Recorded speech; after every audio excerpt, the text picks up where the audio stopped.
En plein cœur de Paris, dans les couloirs de cette faculté de sciences, un bruit court. Quelque chose de grave est en train de se passer. Les professeurs tombent malades les uns après les autres. Certains souffrent d'une simple toux, d'autres décèdent des suites de maladies foudroyantes. La nuit, je me réveille, je tousse comme un cinglé, je crache du sang par moments. Presque à chaque fois, ce sont les poumons qui sont touchés. C'est comme si l'université de Jussieu était empoisonnée. Je leur serrais la main, je voyais leur physique, je ne pouvais pas m'empêcher de me dire, lui 3 mois, lui 6 mois, vous voyez les victimes avant qu'elles meurent. Ça m'était jamais arrivé. Mais que se passe-t-il derrière les murs de l'université ? Et pourquoi les enseignants tombent-ils malades les uns après les autres ? Dans cette vidéo, on vous raconte l'histoire oubliée d'un des plus grands scandales sanitaires français. Avant de tenter de comprendre ce qu'il s'est passé entre les murs de la fac de Jussieu, on voulait remercier la banque N26, notre partenaire pour cette vidéo et qui nous permet de mener ce type d'enquête et de vous les partager. En ce moment, il y a 20 € offerts pour l'ouverture d'un compte avec le code EXPLORE20. Je te dis après comment en profiter. Parce que N26, c'est une banque qui t'accompagne au quotidien, mais aussi un bon allié pour commencer à investir en bourse. Même depuis ton tel, même avec 1 € de départ. Si tu ne veux pas te prendre la tête, N26 te propose d'investir dans un plan d'épargne en actions sans frais. Tu places ton argent dans des entreprises européennes et t'obtiens une exonération d'impôt sur le revenu 5 ans après ton premier investissement. Après, avec N26, tu peux aussi acheter des ETF. Un ETF, c'est comme un panier rempli d'actions, par exemple toutes celles du CAC 40. Si tu en achètes une, tu investis donc facilement et à moindre coût sur tout un marché sans avoir à choisir chaque action une par une. N26 te donne des détails sur plus de 3000 actions françaises ou internationales. Et pour tout ça, encore une fois, la banque N26 ne prend aucun frais supplémentaire. Et tiens, les 20 € offerts à l'ouverture de ton compte, ça peut aussi te servir de base de départ pour ton investissement. Pour en bénéficier, scanne le QR code qui s'affiche à l'écran ou clique sur le lien dans la description, ouvre un compte gratuitement avec le code EXPLORE20, fais un paiement de 20 € et quelques jours plus tard, ces 20 € te seront crédités. Ceci n'est pas un conseil en investissement, investir comporte des risques de perte en capital, les performances passées ne préjugent pas des performances futures. En tout cas, on remercie N26 de nous soutenir et à vous de nous suivre. Jussieu, c'est ça. Un immense campus universitaire situé dans le très chic 5e arrondissement de Paris, en face de la Seine. Bâtiment en béton, façade en verre, structure métallique, son architecture brutaliste tranche avec le style haussmannien du quartier. Le campus se divise en plusieurs bâtiments principaux. Les bars cassants, la tour Zamansky et surtout le grill. C'est le cœur de l'université. Une sorte de damier monté sur pilotis, traversé de couloirs et d'escaliers pour optimiser la circulation entre les bâtiments. Construit au début des années 60, le campus de Jussieu devait répondre à un besoin urgent. 800 000 Français naissent en moyenne chaque année. On appelle ça le baby-boom. La population française explose et avec elle, le nombre d'étudiants qui arrivent sur les bancs de la fac. Mais les universités, elles, ne suivent pas. Heureux ceux qui peuvent simplement s'infiltrer dans un amphithéâtre. Celui de géologie comporte 180 places et ils sont 500. Alors, pour accueillir cette nouvelle génération d'étudiants, l'État décide de construire un campus scientifique flambant neuf à Paris, sur le site de la Halle aux Vins, à l'angle de la rue Cuvier et de la rue Jussieu. La première partie du campus, les bars cassants, est livrée en 1961 et accueille rapidement ses premiers étudiants. Le grill, lui, est achevé 10 ans plus tard avec la volonté de regrouper tous les enseignements scientifiques. Nous n'avons plus cette séparation rigide entre les différentes disciplines. L'université a tout pour faire rayonner le savoir scientifique français dans le monde entier. Mais au début des années 70, le vernis de l'université flambant neuve commence à s'effriter. Le revêtement et les faux plafonds se désagrègent et une étrange poussière apparaît. Ma mère trouvait systématiquement sur son bureau une poussière blanche qui n'est pas la poussière habituelle. Les professeurs alertent la direction de l'université, mais elle fait la sourde oreille. La vie sur le campus continue comme si de rien n'était.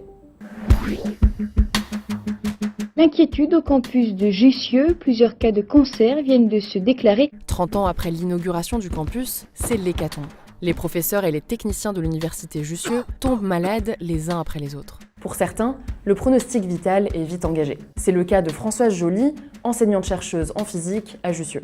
Elle a pris ses fonctions sur le site en 1964 et en fait, elle y a passé toute sa carrière. Après avoir été en retraite, elle a eu des problèmes d'essoufflement. Le médecin a fini par lui diagnostiquer un cancer qui ensuite a évolué rapidement. En fait, depuis le début, un poison gangrène le campus de Jussieu. L'amiante, à nouveau en question. Le scandale de l'amiante. L'amiante, c'est ça. Des minéraux fibreux présents naturellement dans la croûte terrestre et qui ont de nombreuses qualités. Ça permet d'isoler les constructions, ça résiste au feu et c'est bon marché. This is a remarkable mineral. Actually stone, it is made up of tiny but extremely strong and flexible fibers. Dans la France d'après-guerre, l'amiante est vu comme un matériau miracle. Les industriels le surnomment même le minerai magique. Et dans les années 60, on en a mis partout. Dans les écoles, dans les hôpitaux, dans les maisons individuelles et bien sûr dans les universités. Sauf que ce minerai magique, en fait, il est toxique. La fibre d'amiante, c'est minuscule, environ 400 à 500 fois moins épais qu'un cheveu. C'est donc invisible à l'œil nu et ça flotte dans l'air qu'on respire. Et c'est ça le problème. C'est tellement petit que ça passe directement dans nos poumons. Et à force d'en inhaler, on peut développer ce qu'on appelle des plaques pleurales, c'est-à-dire des lésions sur la plèvre, la membrane qui entoure les poumons, une asbestose, une maladie qui abîme les poumons et rend la respiration de plus en plus difficile, ou encore des cancers, notamment du poumon. Et l'amiante, c'est tellement toxique que ça a créé un cancer presque unique en son genre. Le mésothéliome, le cancer de la plèvre. Coïncidence, toutes ces maladies, on les retrouve sur le campus de Jussieu. Je respire de l'amiante depuis 67. Résultat, une plaque pleurale. Passer un câble dans un faux plafond, comme par exemple ici à Jussieu, c'est une catastrophe. Il risque par exemple 20 ans après le cancer du poumon ou 40 ans après un mésothéliome. On est en 1994, le scandale éclate enfin. Grâce aux bouche à oreille, des professeurs découvrent que 8 cas de maladies professionnelles liées à l'amiante ont été déclarés sur le campus. Quand j'ai fait faire les travaux dans le laboratoire pour l'informatisation, je n'étais pas au courant du problème de l'amiante. Je ne le savais pas. Et l'université, elle le savait ? Ah, l'université le savait. Face au silence de la direction, Michel Parigot et d'autres collègues fondent le comité anti-amiante de Jussieu pour alerter le grand public. Certains l'appellent le scandale de l'air contaminé, la présence importante d'amiante dans les locaux de l'université de Jussieu à Paris. C'est le début d'une course contre la montre. Les maladies liées à l'amiante se déclarant généralement 20 à 30 ans après l'exposition, le temps presse pour ceux qui sont sur le campus depuis sa construction. Ces gens-là, évidemment, savaient qu'ils allaient mourir. François Mali est journaliste d'investigation. En 1995, il publie une enquête retentissante dans les colonnes de Sciences et Avenir. Il y révèle que Jussieu, comme toute la France, est gangréné par l'amiante. Un fléau symptomatique de l'architecture des années 60. Pour aller vite, on emploie une nouvelle méthode de construction, ce qu'on appelle les structures métalliques, c'est-à-dire des poteaux. Sauf que le métal, ça se déforme sous l'effet de la chaleur. Alors, pour éviter que les bâtiments ne s'effondrent en cas d'incendie, on a floqué les structures métalliques avec un produit coupe-feu, l'amiante. À Jussieu, on ne lésine pas, on colle de l'amiante partout. On ne va pas continuer à enseigner à Jussieu, parce qu'il y a un risque. Sous la pression du comité anti-amiante, l'État prend enfin conscience de l'ampleur du scandale et lance un vaste chantier de désamiantage. Hier, de simples salles de cours. Aujourd'hui, un chantier interdit au public. Sécurité et danger y sont les deux mots-clés. Combinaison blanche, gants, bottes en caoutchouc et masques, on se croirait sur un site nucléaire. Pour éviter d'exposer les ouvriers, le désamiantage suit un protocole très strict. D'abord, l'amiante doit être retirée morceau par morceau. La méthode la plus courante consiste à l'humidifier pour éviter qu'elle ne se disperse dans l'air, puis à la retirer. L'air contaminé de la pièce est ensuite aspiré et filtré. Une fois l'opération terminée, les débris sont soigneusement emmenés vers des centres pour déchets dangereux. Sauf que tout ça, ça va prendre du temps. 20 ans, précisément. Pourquoi ? Le désamiantage de Jussieu n'a pas été traité sous l'angle de la santé publique. Au niveau ministériel, mais aussi les présidents d'universités, etc., ont essayé d'utiliser le désamiantage de Jussieu pour faire tout autre chose. Faire construire des universités, des bâtiments, des trucs. L'urgence du désamiantage était oubliée. Lancé en 1996, le désamiantage de Jussieu s'achève en 2016. Un retard qui s'explique notamment par le manque de continuité du personnel politique. La moyenne de survie d'un ministre de l'Éducation à l'époque, c'était 2 ans. peut-être maintenant c'est moi même. Mais il faut comprendre qu'à chaque fois, on repart à zéro. Au total, le chantier aura coûté la modique somme de 1,7 milliard d'euros contre les 180 millions prévus initialement. Pour la Cour des comptes, cette opération est même devenue un cas d'école de ce qu'il ne faut pas faire.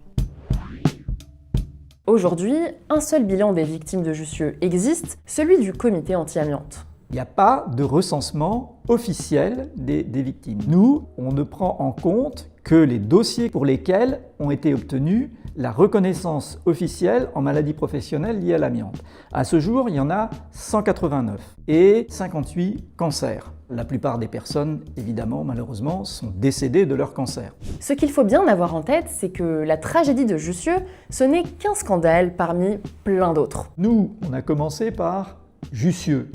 Mais très vite, donc mon bureau, c'était devenu le bureau du comité anti-amiante. En 2004, François Mally révèle un chiffre choc. L'amiante, c'est 3000 morts par an en France, 100 000 morts d'ici 2025. Le chiffre de 3000 morts s'est avéré être parfaitement exact, mais c'est parce que l'amiante était très diffusé dans la société, que ce soit les bâtiments, les usines, tous ces gens qui bricolaient leurs jardinières et tout, et qui respiraient sans aucune protection. On estime qu'entre 50 et 90% des bâtiments construits avant 1997 contiennent de l'amiante. Toute la France est littéralement empoisonnée. Et le pire, c'est que tout ça aurait pu être évité. Première étude scientifique, quasiment, elle est française, 1906, sur les ravages de l'amiante. Et pourtant, nous avons un retard en France absolument considérable et inadmissible. Depuis 1930, il y a une législation en Angleterre. Nous sommes en 1976, il n'y a toujours rien. À Jussieu, la première alerte a été donnée dès 1974, après la publication de 7 études américaines qui révèlent un lien entre l'inhalation de particules d'amiante et les maladies pulmonaires. Dès 1977, l'amiante est classée cancérogène par le Centre international de la recherche sur le cancer.